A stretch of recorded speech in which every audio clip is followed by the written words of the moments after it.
بەناوی خوای گەورە و میهرەبان، هاوڵاتیانی خۆشەویستی هەولێر و کوردستان سلااوتان لێبێت. من سەفین یاسین وەکو کوڕێکی ئەم نیشتیمانە و خەڵکی ڕستەنی شاری هەولێری خۆشەویست شانازی دەکەم کە ماوەی چەندین ساڵە بە بێوەستان و دوور لە چاوی کامێرە خزمەتی ئەم شارە و خەڵکی کوردستانم کردووە. خزمەتەکانم لە دروستکردنی نەخۆشخانە و قوتابخانە و یاریگای وەرزشی و دانۆژەنکردنەوەیان، هەروەها هاوکاریکردنی ماڵە هەژارەکان و گەنجان بۆ پێکهێنانی پرۆسەی هاوسەرگیری و کردنەوەی خولی پیشەیی و چەندین کاری دیکە. هیچ کاتێک لە پێناو ئەوە نەبووە چاوەڕوانی بەرامبەرەکەی لە هیچ کەسێک بکەم، بەڵکو ئامانجی سەرەکیم ڕەزامەندی خوای گەورە و دواتر هاوکاریکردنی خەڵکی هەولێر و کوردستان بووە. خۆشەویستان، من پێش ئەوەی هەر کارێک بکەم ڕەزامەندی خوای گەورە و خزمەتکردنی خەڵکی لە پێشینەی ئامانجەکانم بووە. بۆ ئەم قۆناغا بە پێویستی دەزانم لە پەرلەمانی عێراقەوە بەرگری لە مافەڕەواکانی میلەتی کورد بکەم.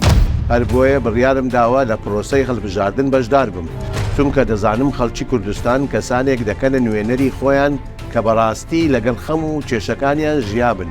منیش هیچ کاتێک دوور نەبوومە لە ئێوە و بگرە هەمیشە لەگەڵ خەڵکی هەولێر و کوردستان بوومە. عزیزان، من بۆ ئەم هەڵبژاردنە لەسەر لیستی 275 سەرۆک بارزانی و پارتی دیموکراتی کوردستان لە بازنەی هەولێر بە ژمارە 17 کاندیدم و داواتان لێ دەکەم بەدڵێکی گەرمەوە بچنە سەر سندوقەکانی دەنگدان و لەم هەنگاوە پشتیوانم بن و متمانەم پێ ببەخشن. لێرەوە بەڵێن بەخوای گەورە و ئێوە دەدەم چوونم بۆ پەرلەمانی عێراق تەنها لە پێناو خزمەتکردنی گەلی کووردە. لە بەغداوە دەبمە نوێنەری ڕاستەقینەی گەلی کورد و پارێزەری مافەکانی گەلەکەم، وەکو چۆن لە ڕابردوش دەرگام بۆ خەڵکی کراوە بووە، لە داهاتووش زۆر زیاتر لەوە بەدەم خەڵک و کێشەکانیانەوە دەبم. من هیچ کاتێک خۆم لە خەڵک زیانە کردووەتەوە و هەمیشە خزمەتی ئێوەم کردووە.